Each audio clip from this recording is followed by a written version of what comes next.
को दावत सुखन पेश करता हूं, मैक पर तशरीफ लाएं।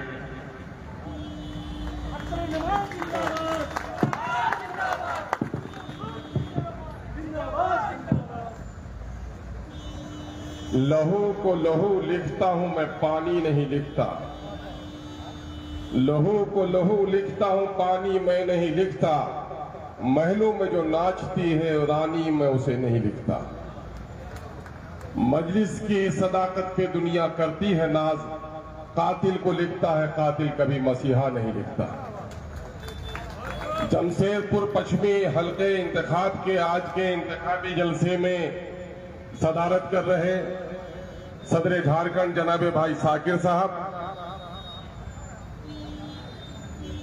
हम सबों के सिपह सालार, आपकी उम्मीदों और आपके एतमाद हासिल करने वाला रहनुमा, आपके दुख सुख पे काम आने वाला, नेता से ज्यादा वफादार बेटा जनाबे भाई राशिद हुसैन उर्फ जनाबे बाबा खान साहब,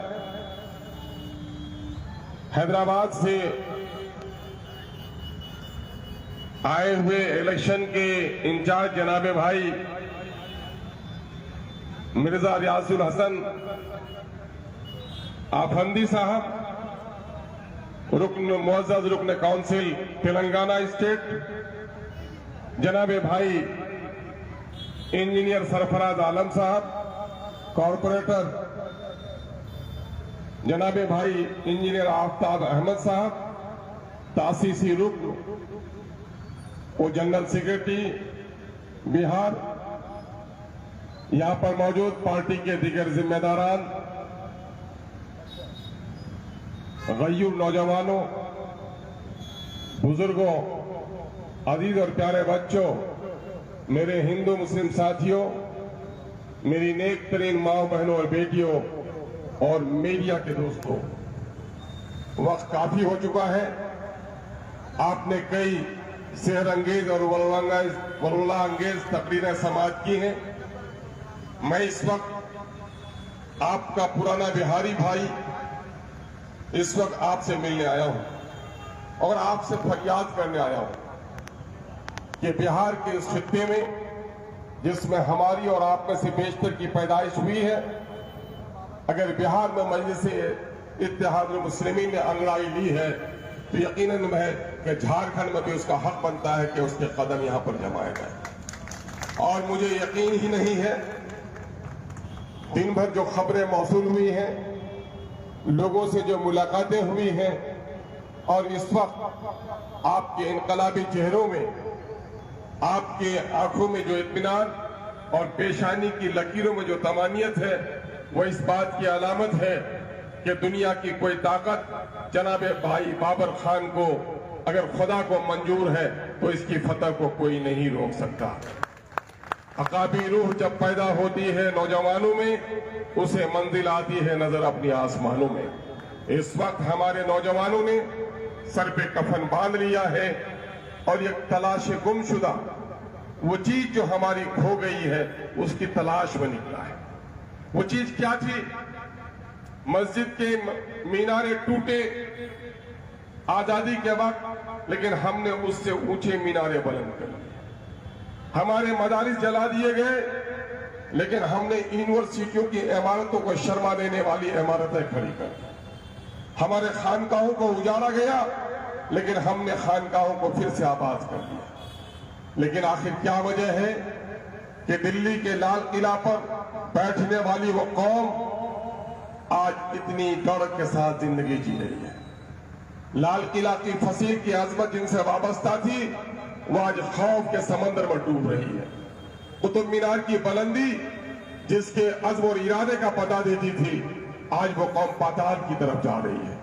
मेरे भाइयों, हमने मस्जिदों के मीनारे तो बुलंद कर लिए, हमने खानकाहों को फिर से आबाद कर लिया, हमने मदारिस फिर से कायम कर लिए, लेकिन एक बड़ी चीज जो हमसे छूट गई है वो ये है कि हम अपनी क़यादत से महरूम हो गए। वो क़यादत क्या से है, मैं उसकी मिसाल से आपको समझाना चाहता हूं। नौजवानों, मजलिस इत्तेहादुल मुस्लिमीन हुकूमत साजी का दावा नहीं करती। मजलिस इत्तेहादुल मुस्लिमीन जालिम हुक्मरानों के साथ कलमे हक पेश करती है, सदाकत की आवाज पेश करके उसकी टेढ़ी चाल को सीधी करने की ताकत रखती है। मजलिस इत्तेहादुल मुस्लिमीन जो इस वक्त आपके दरमियान में आई है, वो ये कहने के लिए आई है कि तुम डरते क्यों हो, किससे डरते हो? जो खुदा से डरता है वक्त के फिरौन और नमरूदों से नहीं डरता, और जो खुदा से नहीं डरता है वो कीड़े और मकोड़ों से डरता है। और तुम तो खुदा से डरने वाले हो। किसने तुम्हारे सीने में खौफ पैदा कर दी है इन जालिमों की? भाई जनाब सरफराज साहब इंजीनियर ने कहा, और वो पाकीजा जुमला कि ईमान और खौफ एक साथ नहीं रह सकता है। जिसके दिल में खौफ है ईमान नहीं है, और जिसके दिल में ईमान है वहां खौफ को कोई जगह नहीं मिल सकती। चूंकि हमारी नस्ली शहादत इस बात की गवाह है कि हमने हमेशा जालिमों के सामने में सर उठाकर बात की है, सर झुकाकर हमने बात नहीं की है। सर कटा देना हमें मंजूर हुआ है, लेकिन सर झुकाना हमारी आदत नहीं रही है। उन गुलामों और दलालों के बच्चों को कह दो, जिन लोगों ने अपने नस्लों के लिए गुलामी और दलाली लिख डाली है, वो MIM के करीब नहीं आ सकता। MIM तो परवानों की जमात है, दीवानों की जमात है, नारे नमरूद में कूद जाने वाले इब्राहिमी नस्ल की जमात है। इसलिए हम आपसे गुजारिश करने के लिए आए हैं कि इस वक्त मुल्क के जो हालात हैं, मुल्क के कानून को तोड़ा जा रहा है, मुल्क में फिस्ताई ताकतें नंगा नाच रही है, इब्लीसी रक्स हर तरफ जारी है। ऐसे वक्त में हमारा और आपका क्या फरीजा है? ऐ गय्योर मुसलमानों, तुम्हारी तो जिम्मेदारी यही है कि कुंतुम खैरा उम्मतिन उखरिजत लिन्नास तामुरून बिल मारूफ व तनहौना अनिल मुनकर व तुमिनूना बिल्लाह, कि तुम वो बेहतरीन पाकीजा जमात हो जो लोगों की भलाई के लिए बर्पा किए गए हो। तुम अच्छे और नेकों का हुक्म देते हो, बुराइयों को रोकते हो, ताकत हो तो पंजा मरोड़ देते हो, ताकत नहीं हो तो आवाज से बुरा कहते हो। चूंकि दिल से भी अगर तुम बुरा न समझो तो तुम्हारा ईमान बाकी नहीं रह सकता, तुम तो वो जमात ले लो। और आज ये दलालों के बच्चे कहते हैं अवैसी बोलता है तो क्या हो जाता है। मैंने कहा है दलालों के बच्चे सुन, तू जब पैदा हुआ था देर से रोया था तो माँ रो रही थी, तेरा रोना तेरे जबान की अलामत थी। बच्चा जब पैदा होता है वो रोता है, उसकी आवाज होती है। और गोंगे तुम कहते हो कि बोलने से क्या होता है, तो मैं तुमको बता देता हूँ कि बोलने से तुम्हारे अब्बा और अम्मा का निकाह हुआ था, उसके बगैर तुम्हारी पैदाइश भी नहीं होती। बोलने से क्या होता है? बोलने से और वहां पर काले बिल को NRC को फाड़ देने के नतीजे में आज भी हुकूमत तिलमिला रही है कि NRC को लाया जाएगा कि नहीं लाया जाएगा। बोलने से क्या होता है? सदाकत में अल्लाह ने ताकत दी है। तुमने बारहा ये देखा होगा, एक लंगड़ा और लकवा का बीमार आदमी भी रात के सन्नाटे में अगर निकलता है तो हथियार बन डाकू रास्ता बदलने पर मजबूर हो जाता है। ये सदाकत की ताकत होती है। और कहते हो बोलने से क्या होता है? हैवाने नातिक है इंसान कि जानवरों से अल्लाह ने मुमताज किया है, तो उसकी सिफत गोयाई के साथ उसको मुमताज किया है। खुदा ने कुरान में भी कहा अर्रहमान अल्लमल कुरान, रहमानियत अपनी सिफत उला का तज़किरा किया तो कुरान मुक़द्दस का तज़किरा किया। और खलक़ल इंसान अल्लमहुल बयान, जब इंसान का तज़किरा किया तो उसके सिफत बयानिया का तज़किरा किया। और ये गोंगों की औलादे कहते हैं अवैसी बोलता है तो डर इनको लगता है, अवैसी के साथ कोई बुज़दिल नहीं चल सकता। ये उन्हीं के चलने का नसीब होता है जो गर्दन झुका कर नहीं, गर्दन कटा कर अपनी अज़्म और इरादे को हासिल करना चाहता है। मैं मुनासिब समझता हूँ नौजवानों, इस वक्त डिजिटल दुनिया ने तुम्हें तारीख के बहुत सारे औराक तुमसे छीन लिए। मुल्क की आजादी के तकरीबन 77 साल गुजरे। इन 77 सालों में क्या क्या नहीं देखा हमने। इससे पहले जरा चलो, इस्लाम की आमद के बाद ही से मुसलमान यहाँ आ गए थे। ये मेरे दलित आदिवासी भाइयों, मैं आपको पैगाम देना चाहता हूँ कि अवैसी इस देश पर क्या पैगाम दे रहा है। अवैसी का जो एहसान तुम पर है कभी फरामोश नहीं कर सकते। यही वो मुल्क है जहाँ दलित अगड़ों के दरवाजे पर जाता था तो कमर में झाड़ू और हांडी बंदी होती थी। जब अगड़ों की बस्ती में जाता था तो गले में घंटी बंदी होती थी। तुम सवाल कर सकते हो इंसान के गले में घंटी क्यों? ये बड़े जात के लोग ये कहते थे कि कुत्ते और सूअर को भी मैं देखूंगा तो मेरा इरादा मनहूस नहीं होगा, लेकिन दलितों को जब देखूंगा तो मेरा इरादा मनहूस हो जाएगा। इसलिए दलित का बेटा जब तू बाहर निकलेगा तो गले में घंटी बांध दे। तुम कहोगे कि झाड़ू और उसके कमर में घंटी क्या वजह थी? बड़े के दरवाजे पर कुत्ता और बिल्ली भी जाए, सूअर भी जाए तो उनके पांव के निशाना बाकी रह सकते थे, लेकिन बड़े लोगों ने या सामंतों ने कानून बना था मजहब के हवाले से कि दलित का बेटा अगर मेरे पर आए तो उसके नापाक पांव के निशानात नहीं है, वो उल्टा लौट के जाए अपने निशानात को मिटाए। तुम कहोगे कि हांडी क्यों थी? हांडी इसलिए थी कि कुत्ता और सूअर को भी उसके दरवाजे पर मैला करने का हक था, लेकिन एक दलित के थूकने की नहीं थी। अगर थूकने की जरूरत पड़े तो अपनी हांडी में थूकेगा, सामंतों के दरवाजे पे थूक भी नहीं सकता था। उसको किसने, अगर तकरीम इंसानियत का पैगाम किसने पहुंचाया? मानव सम्मान का संदेश किसने दिया? मेरे दलित भाइयों, मैं तुम्हें दावत देता हूं, इतिहास के पन्नों को पढ़ो। जब मुसलमान आया इस मुल्क में तो मुसलमानों ने कहा इंसानों के साथ इंसानों का ये सुलूक, कुत्ता प्लेट को चाट ले तो उसमें खाना खा ले, दलित का बेटा प्लेट में चाटे, प्लेट में नवाला उठाए तो कोई इसमें खाना न खाए। इंसानों के साथ ऐसा सुलूक ऐसा नहीं होने देंगे। सबसे पहले अगर दलितों को गले लगाया तो मुस्लिम सूफियों ने लगाया, हमारे अकाबिरीन ने लगाया। और उसने क्या कहा? संसार का ईश्वर ही एक नहीं है, हम सब इंसान माँ बाप के संतान है। काम हो सकता है उसका, लेकिन सारे इंसानों के बदन का जो लोह वो सबका लाभ है। किसी पैदाइश माँ के पेशानी से नहीं हुई, सबकी पैदाइश माँ के पेट से हुई है। आदमी अपने चाल चलित्र और कर्म से बड़ा होता है, चाल चलित्र से छोटा होता है। रंग की बुनियाद पर, जात की बुनियाद पर कोई छोटा नहीं होता। अगर सबसे पहले दलितों को गले लगाया तो मुसलमानों ने लगाया। वक्त वहीं पे तफसील से बातें की जाए। आज के मेरे दलित नौजवानों, सोच लो जरा सा, संविधान सभा की कहानी पढ़ लो। जब देश की आजादी के वक्त संविधान के निर्माण की बात आई, संविधान सभा का जब इलेक्शन होने लगा तो इन्हीं कांग्रेसियों ने कहा कि इस महार की क्या काम है। डॉक्टर भीमराव अंबेडकर महार जाति के थे, का महार का क्या काम है? ए दलितों, आज जो तुम भटक रहे हो, बहक रहे हो, सुन लो। अगर संविधान सभा में अगर किसी ने डॉक्टर भीमराव अंबेडकर को भेजने का काम किया तो मुसलमानों ने किया। और एससी और एसटी का कानून जो लागू हुआ, आज मुसलमानों ने छुआछूत को खत्म न करता। आज ये सामंती तुम्हें गले नहीं लगाते, आज तुम्हें भटका रहे हैं, बहका रहे हैं। अपने बच्चों को हमारे बच्चों को नाम पर, राम के नाम पर लड़ाने का काम करते हैं। होश आओ, अगर होश में न आओगे तो फिर दलित हो, फिर तुम्हारा उत्थान नहीं हो पाएगा। हम इसके पैगाम दिखाए नौजवानों, जो जमात यहाँ है वो काफी है कि जमशेदपुर पश्चिमी का जो जीत का झंडा होगा वो आपके हाथ में होगा। शर्त ये है कि अखलास के साथ आप उठ जाए। मालूम वालों, इस मुल्क में जात पात का मिटाई बादशाह की हैसियत से, मुगल हो तो हमने कायम किया, अंग्रेजों के हाथ में गुलामी की जंजीरों को मुसलमान और हमारे उलमा काम भाई यकीनन है।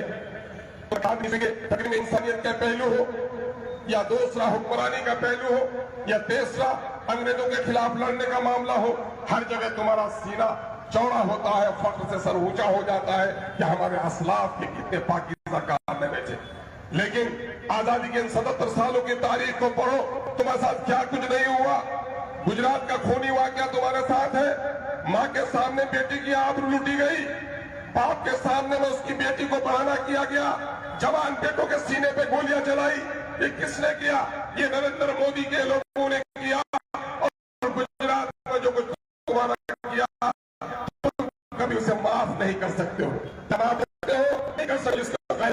तुम बहुत सावधान अभी हो, शायद 2002 में खूनी वाकया उसकी खबरें तुम्हारे कानों में नहीं है। इसके आधार पर 1947 में मौलाना बड़ा कहता हूं कि मुल्क जब आजाद हुआ मुसलमान हिंदी का हाल क्या था। किसी बाप के घर बेटी की आई हो, किसी का खुशी का क्या होगा। उसी वक्त अगर लाश ठीक वही हाल मुल्क का देसी पाकिस्तान के पागलों का नहीं, हिंदुस्तान हिंदुओं की एक बड़ी जमात थी था। ये वफादार मुसलमान था जिसका मेरे दादा की कब्र है से आने के लिए तैयार नहीं है। लेकिन ये भी वाकया हुआ कि मुल्क की आजादी में उतने लोग नहीं काटे गए जितना मुल्क के बंटवारे में काटे गए। मुसलमानों का खुशहाल तबका गया, कमजोर तबका यहाँ था या जिसको इस मिट्टी से मोहब्बत थी वहां रह गया। ऐसे वक्त में मौलाना आजाद ने मशवरा दिया था, मुसलमानों अलग सियासी जमात मत बनाओ। उस वक्त के हालात थे, लेकिन कुछ देर के बाद ही केरल के मुसलमानों ने कहा इस मुल्क में सियासत करनी है तभी हम इज्जत के साथ रह सकते हैं। तेलंगाना में 1 लाख से ज्यादा लोगों को शहीद किया गया था कांग्रेसी हुकूमत के दरमियान। आजादी के बाद बैरिस्टर सैयद ओवैसी के दादा जनाब अब्दुल वाहिद ओवैसी ने फिर से नारा लगाया 5-6 सालों के बाद, आओ अपनी मजलिस को जिंदा करो। कुछ मसलियत को उस बुड्ढों ने, कुछ गुलामी सिफत के इंसानों ने, कुछ मुफाद परस्त लोग उस वक्त भी थे। उसने कहा अवैसी इतने लोगों की गर्दनें कट गई है, तेरे को सबर नहीं हुआ, क्या बाकी लोगों की गर्दन भी कटवाएगा। बैरिस्टर सैयद ओवैसी के दादा गरीक रहमत करे अल्लाह उसे, उसने कहा सुनो, आजाद हिंदुस्तान एक जमहूरी निजाम है।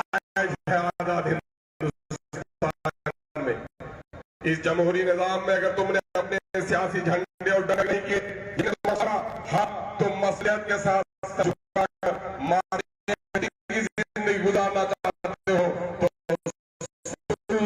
सर झुका कर तुम जो, लेकिन जन्म सर उठा के देंगे भी तो तुम्हारी ना सजा जाएगा। और आज ये जो देख रहे हो, ये जो दोस्ती पार्टियों में गुलामी करते हैं, इनकी तारीफ यही है, ये सर झुकाने वाले लोग हैं, उनसे परवाह न करो।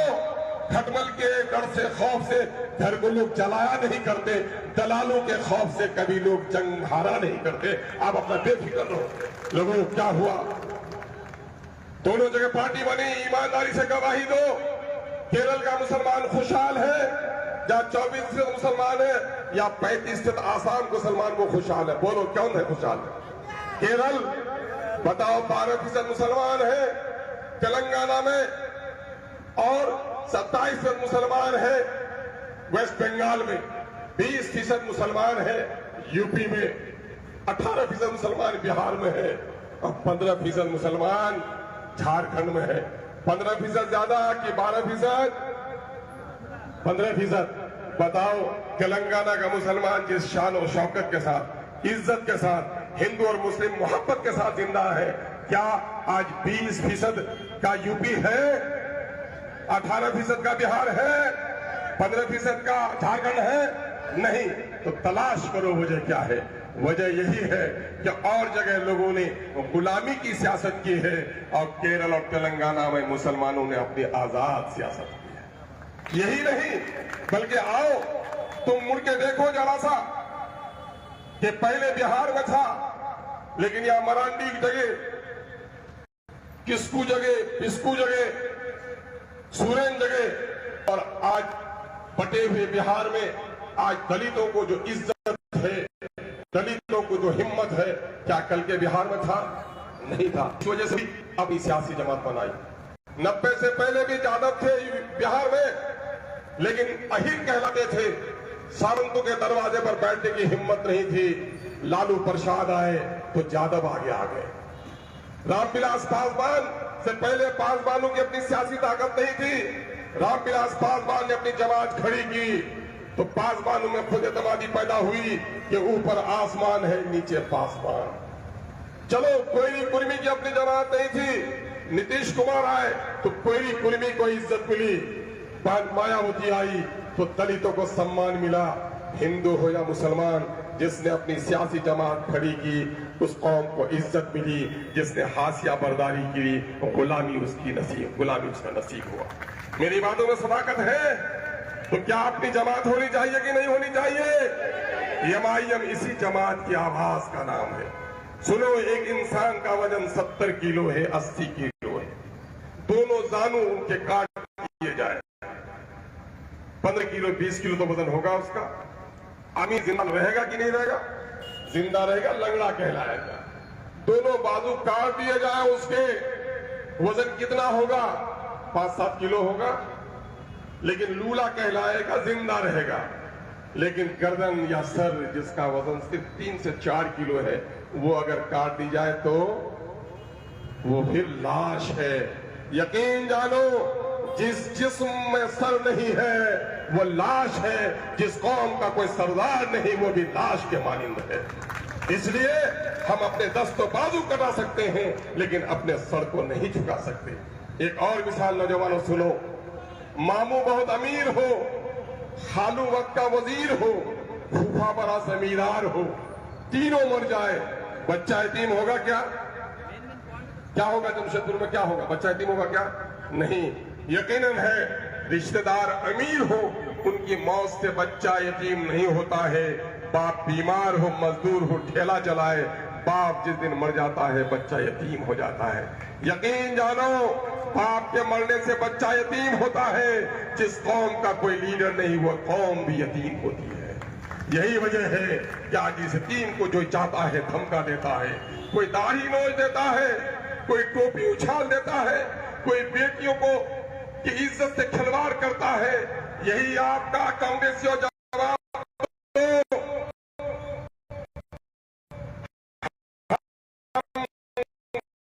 कांग्रेस को और भाजपा को एक सिक्के का रूप माने। हिंदू मुस्लिम इंसाफ कम होगा। बाबरी मस्जिद से मुसलमानों की मीरास नहीं टूटी है, हिंदुस्तान की अजमत टूटी है, गंगा जमनी तहजीब टूटी है, हिंदुस्तान का आईन टूटा है। लेकिन बाबरी मस्जिद का तमाशा किसने खड़ा किया? बाबरी मस्जिद में मूर्ति किसने बैठाई? बोलो बोलो, आवाज से बोलो, मूर्ति किसने बैठाई? ये जो कांग्रेस झंडा लेकर फिरता है, कह दो कि तेरे खुदा करने वाले के साथ चलते हो तो शर्म अल्लाह वाले का कही पानी पानी करी मुझको कब्र के बाद झुका दो के आगे तन तेरा दम भाई अफसों में खैर पैदा कीजिए। बाबरी मस्जिद में मूर्ति बैठाया कांग्रेस है। यही इसने अभी गुजरात का जो गम फर्क नहीं कर सकते, लेकिन जमशेदपुर का गम कांग्रेस ही ने दिया था। रेशमी शहर भागलपुर को नजर आतिश किसने किया? कांग्रेसियों ने किया। मुरादाबाद में बर्तन के शहर में ईदगाह में गोली किसने चलाई? कांग्रेस ने चलाई। मुसलमानों को टाना और पोटा जैसे काले कानूनों में मुसलमानों को आतंकवाद के नाम पर गिरफ्तार करने की साजिश किसने की? उसी कांग्रेस ने की। मेरे बहुत सारे लोग बोलते हैं, अभी मैं नौजवानों से बात कर रहा था, एक नेता ने बड़ी अच्छी मिसाल दी कि कांग्रेस और बीजेपी में क्या फर्क है। इन चमचों से कहता हूं जो हमारे बारे में ये कहते बीजेपी की बी टीम है, ए नालायको, अगर हिम्मत है, तूने माँ का दूध पिया है, बाप के नुत्फे से जन्म लिया है, आ तू डायलॉग कर ले। अगर तेरी बात सादक होगी तो हम पार्टी छोड़कर चले जाएंगे, वर तू नहीं तो कम से कम तू तौबा कर लेना। कम से कम क्या ये आज कांग्रेस ने जो शरारतें की है, क्या उसे कभी माफ कर सकते हैं? बड़ी अच्छी कहानी सुनाई एक साहब ने कि देखो एक बूढ़ा कसाई था, वो मुर्गा काटता था, उनकी तबीयत खराब हुई तो अपने बेटे को कुंजी दी उसने और कहा बेटा कल से तू दुकान में बैठेगा और मैं 2-4 दिन आराम कर लूंगा। रात को जब दुकान लगाने या बंद करने उसका बेटा गया तो मुर्गों से पूछा कि कल से मैं ही दुकान में बैठूंगा, आपका बीमार है, तुम लोगों से एक बात पूछ लेता हूं कि हलाल करना अच्छा रहेगा कि झटका करना? मैं उस हिसाब से काम करूंगा। तो मुर्गों ने कहा कि मुझे मशवरा कर लेने दीजिए। ये सभी मुर्गे खुशी के मारे शब बारात हो गई उनके यहाँ। बूढ़े मुर्गे के बाद का बेटा तो बड़ा नरम दिल मालूम पड़ता है, इस बूढ़ा बाप को कभी नहीं हम लोगों से पूछा तुझे मरम्मत करा। बूढ़े मुर्गे से हमको क्या करना चाहिए? ताकि बेटा इतनी खुशियां मनाते हो, जान तो तुम चाहे हलाल करे या तुम अगर समझ हो कि कसाई के बाद है तो उसे कह दो कि तुम काटे ही नहीं। सुबह हुई दरवाजा खुला, कसाई का बेटा आया, मुर्गे हसास बसास हाजिर हुए। पना रात भर तो नहीं सोए, तेरी हमदर्दी के जुमले ने तमाम लोगों को शब बारात की खुशी बख्श दी है। हम पूरे मुर्गे से मशवरा किए हैं, आपने कहा था कि झटका की हलाल, तो जान तो हमारी दोनों हालत बजाएगी, इसलिए अगर आपके दिल में रहम है तो मुझे काटिए मत। कसाई के बेटे ने कहा, अरे कमबख्त, ये तो मेरा पेशा ही है, तू बता कि झटका पसंद है कि हलाल? तो सुन लो नौजवानों, झटके से जो काटे उसका नाम बीजेपी है, होले होले जो हलाल करे उसका नाम कांग्रेस है।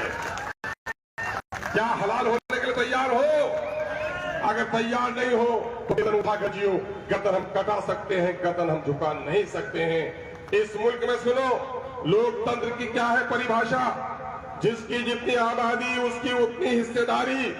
टैक्स हम देते हैं और मुसलमानों में से ज्यादातर लोग विदेश में कमाकर, पत्थर तोड़कर, प्रवासी मजदूर है टैक्स देता है। नौकरी में सबसे हिस्सा कम है, लेकिन जब नौकरी की बारी आती है मुसलमानों को सबसे कम महरूम रखा जाता है। मेरे गैरतमंद भाइयों, आज देख लो क्या हो रहा है। पार्लियामेंट में कितनी, लोकसभा में कितनी सीट है? 543। देश में मुसलमान कितने हैं? 15%। कितना होना चाहिए हिस्सा? 80 से ज्यादा होना चाहिए, 20-25 से ज्यादा नहीं। आधे वो गुलाम जो कभी नहीं बोलते, जब बैरिस्टर असदुद्दीन अवैसी बोलता है तो किसी के अगले की मजाल उसको चुप करने की नहीं होती। ये गुलाम क्यों नहीं बोलते? मैं जिस इलाके से आया हूं वो किशनगंज का इलाका है। वहां के एमपी मौलाना असराउल्लाह कासमी थे। 2014 में नीतीश कुमार के टिकट से मैं एमपी का उम्मीदवार था, और जब मैंने देखा कि ये लोग बीजेपी से साथ बात कर रहे हैं तो मुझे पल भर भी टिकट फेंकने में देर न लगी। लेकिन वही मौलाना जब जीत कर गए, तलाक बिल का काला कानून जब पार्लियामेंट में लाया गया तो कांग्रेस पार्टी से इसने कहा, मैं आलिम दीन हूं, मैं फिक़ह जानता हूं, अहादीस का मुझे इल्म है, मेरी शरीयत पर हमला हो रहा है, मुझे बोलने की इजाजत दीजिए। कुरान ने कहा, मौलाना आपकी इज्जत और तौकीर अपनी जगह पर है, लेकिन शरीयत के मामले में जबान खोलने की इजाजत नहीं होगी। जिस कांग्रेस पार्टी ने तलाक के बिल पर हमारे मौलाना को बोलने की इजाजत नहीं दी, उस कांग्रेस पार्टी का कोई नेता बस्ती में आए तो उसे कह लो, भूखा हो तो रोटी खा लो, प्यास लगी तो पानी पी लो। लेकिन पार्लियामेंट में तेरे सोनिया का कानून चलता है, मेरे तलाक बिल पर मैंने लीडर को बोलने नहीं दिया, मेरे बस्ती में मेरा कानून चलता है, तुमको भी वोट के बारे में बोलने की इजाजत नहीं होगी। नौजवानों, गैरत पैदा करो अपने दरमियान में। जिस कौम में गैरत नहीं होती, कुत्ते और इंसान में क्या फर्क है? इंसान ज्यादा वफादार कुत्ता होता है, लेकिन कुत्ते को गैरत नहीं होती। रोटी का टुकड़ा दिखाओ, आ जाएगा, डंडे दिखाओ, भाग जाएगा, 100 बार करो 100 बार आएगा और भाग जाएगा, क्योंकि कुत्ते को गैरत नहीं होती।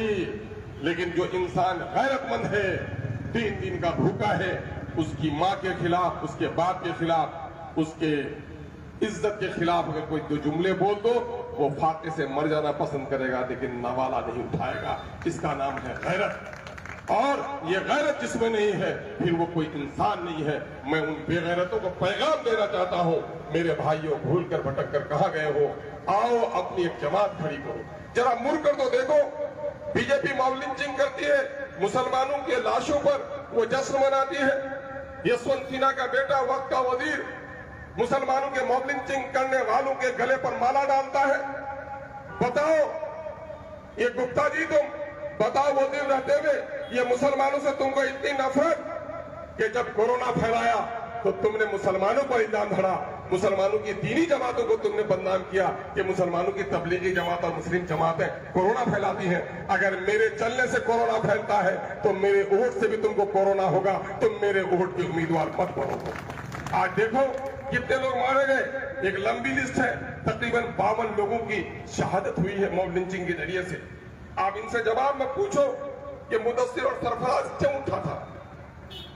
एक नापाक औरत ने नबी मुकर्रम सल्लल्लाहु अलैहि वसल्लम के सामने गुस्ताखी की, मैं उसका नाम भी नहीं लेना चाहता। यह हमारा हक है, ये जमहूरिया आईनी इंसानी अखलाकी हक है।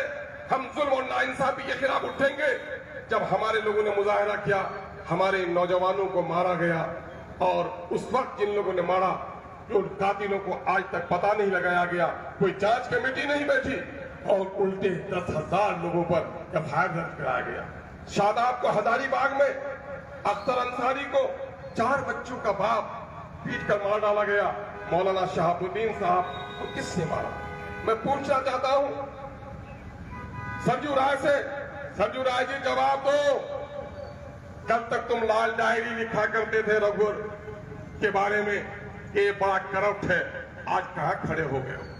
ये लाल डायरी लिख रहे थे, इनके बारे में भी, मन्ना के बारे में भी लिखा, आज करप्शन में कहां आगे बढ़ गए हो? इस वक्त जो सरकार है वो करप्शन में डूबी हुई है। हम 7 जगह लड़कर सरकार बनाने का दावा नहीं करते हैं, लेकिन हाँ, हम आपको गैरत दिलाना चाहते हैं कि मेरे भाइयों अपनी क़यादत पैदा करो। मेरी बहनें और चली गई, इसलिए मुझे कहने का हक है। सुनो, कुछ लोग कहते हैं एक आदमी जीतकर क्या करेगा, कहते हैं कि नहीं कहते हैं? एक आदमी जीतकर क्या करेगा? उनको बताओ कि 12 बरस तक शादी के कोई बच्चा न हुआ किसी औरत को, और उसके पड़ोसन क्या 5-5 बच्चे हो गए। 12 बरस तक ये अकीर के, फकीर के, इनके उनके पड़ोसन के बच्चे को गोद देती है, लेकिन 12 बरस के बाद उनको अगर बच्चा पैदा हो जाए तो अपने बच्चे को गोद में लेगी कि पड़ोसन के बच्चे को गोद में लेगी? किनके बच्चे को लोगी? काला कलौटा होगी तब भी लेगी। और चांद से भी ज्यादा खूबसूरत अगर बैरिस्टर सुदीन अवैसी हो, उसकी तो पेशानी चूमेगी ना। तो मुझे बताओ कि लोग कहते हैं एक से क्या होगा? क्या तुम्हारे पड़ोसन में 5 बेटा किसी का पैदा हो गया, तुम्हारा एक हुआ तो अपने बच्चे का गला दाब दोगे? क्या गला नहीं दाबोगे, बल्कि ये कहोगे हम अपने बच्चे को इस तरह तालीम दें, उसकी सेहत ऐसी हो कि मेरा एक उसके 5 पर हावी हो जाए। आज फख्र होना चाहिए कि आज अपनी सब पे एक लीडर पैदा हुआ है। लीडर भी ऐसा कि जब हक बात बोलता है तो जालिम लोग गीदड़ की तरह दब जाते हैं। पार्लियामेंट में जब बोलता है किसी की जुर्रत नहीं होती। मेरे भाइयों, इस दौलत की अहमियत का अंदाजा जरा सा करो। दुनिया में वो कौम जो खुद नहीं बदलना चाहती, कुरान मुकद्दस ने कहा इन्नल्लाह ला युगय्यिरु मा बिक़ौमिन हत्ता युगय्यिरु मा बिअनफुसिहिम। खुदा ने आज तक उस कौम की हालत नहीं बदली जिसको अपनी हालत के बदलने की फिक्र नहीं हो। गांधी ने भी कहा था कि मुल्क की आजादी हुसैनी अज़्म के बगैर नहीं हो सकती। नवासे रसूल इमाम आली मकाम हजरत इमाम हुसैन रज़ी अल्लाह तआला अन्हु की शहादत किस लिए थी? क्या जागीर की लड़ाई थी? क्या जाहो मनसब की लड़ाई थी? क्या शराबबंदी के खिलाफ लड़ाई थी? क्या नमाज के क़याम की लड़ाई थी? नहीं, बल्कि क़यादत साले हाथों में जाए उसके लिए नवासे रसूल ने गैर साले हाथों में क़यादत न जाए गर्दन कटा देना मंजूर किया, लेकिन गैर साले हाथों पर हाथ नहीं रखा। मेरे भाइयों, ये वोट नहीं है, ये वोट अल्लाह की अमानत है। इस वोट के बारे में आपसे पूछा जाएगा, अगर कोई एक औरत पैसे की बुनियाद पर जिस्म बेचती है तो तवाइफ कहलाती है। यकीन जानो, पैसे की बुनियाद पर वोट का सौदा जो करेगा वो ज़मीर का सौदा होगा, वो 70 तवाइफों से भी ज्यादा गुनहगार होगा। इसलिए हम कभी वोट का सौदा होने नहीं देंगे। हिंदी मुसलमानों से इस बात पर अमल कर लो कि हम वोट का सौदा होने नहीं देंगे। अपने जमात के सारे लोगों के हाथों में हाथ रखेंगे। हम गैर की परस्तिश नहीं करेंगे। जो मेरे दर्द की आवाज उठाएगा हम उनके साथ चलेंगे। यकीन जानो, तुम्हारी तकदीर भी बदलेगी, तुम्हारी तारीख भी बदलेगी। जिस वक्त यहाँ पर लाल किला में तुम्हारी हुकूमत थी, 100 में 15 नहीं 4 थे। 4 से अगर तुम लाल किला बना सकते थे, होते बना सके, तो आज 15 की तादाद इस लाल किला की हिफाजत के लिए उठ जाओ। हम आपसे कहने के लिए और फरियाद करने के लिए आए हैं, अपना एक वोट का इस्तेमाल सही तौर पर कीजिए। इतना साले उम्मीदवार, आपके दुख दर्द में साथ रहने वाला उम्मीदवार, उसके मुकाबले में कौन है खड़ा? इसके पासन का कोई उम्मीदवार खड़ा नहीं है। इसलिए आपके एक वोट का हकदार वो है। अपना एक वोट इनके हक में डालिए। और बैरिस्टर सुदीन अवैसी और अकबरुद्दीन अवैसी ने जो तहरीक पूरे मुल्क में चलाई है, दलितों को और मजलूमों को इंसाफ दिलाने की, उस तहरीक का हिस्सा बनिए। क्या आपका दिल इत्मीनान हुआ? क्या सारी पार्टियों ने धोखा दिया कि नहीं? कांग्रेस ने धोखा दिया कि नहीं? बीजेपी ने धोखा दिया कि नहीं? राजद ने आज 15 सालों तक किसी मुसलमान को टिकट नहीं दिया। 81 असेंबली के मेंबरों में 15% मुसलमानों का हिस्सा 12 का होता है। 12 तो जीत के जाना चाहिए। जब टिकट ही 4 को मिला है तो कई लोग जा सकते हैं। नौजवानों, अपनी क़यादत खड़ी करने के लिए तैयार हो जाओ। इसलिए हमारी पार्टी कहती है कि बहुत हुई झंडा बरदारी, अब तय करो हमारी हिस्सेदारी। हिस्सेदारी की लड़ाई लड़नी है कि नहीं लड़नी है? लड़नी है, मजबूती से लड़नी है। तो आइए हम लोग नारा लगाएं, इनकलाब इनकलाब। जरा खड़े हो जाइए और एक नारे में हमारा साथ दीजिए। पार्टी का एक नारा है, जो बात में कहूं उसको दोहरा दीजिएगा। इनकलाब इनकलाब। सबने दिया है हमको चोट। जो जुमला मैं बोलता हूं वह जुमला दोहराइएगा। सबने दिया है हमको चोट। मैंने सुना है ये शहर आहन लोहे का शहर है, जमा मर्दों का शहर है। फल्क सगाफ नारे यहां लगते हैं। फल्क सगाफ नारा उसको कहते हैं जिस आवाज से आसमान फट जाए। मर्दों की तरह आवाज लगाओ यार, बोलो। सबने दिया है हमको चोट। सबने दिया है हमको चोट। सबके दिल में है खोट। सबके दिल में है खोट। अब न देंगे बेईमानों को वोट। अब न देंगे बेईमानों को वोट। अब अपनी पार्टी अपना वोट। अपनी पार्टी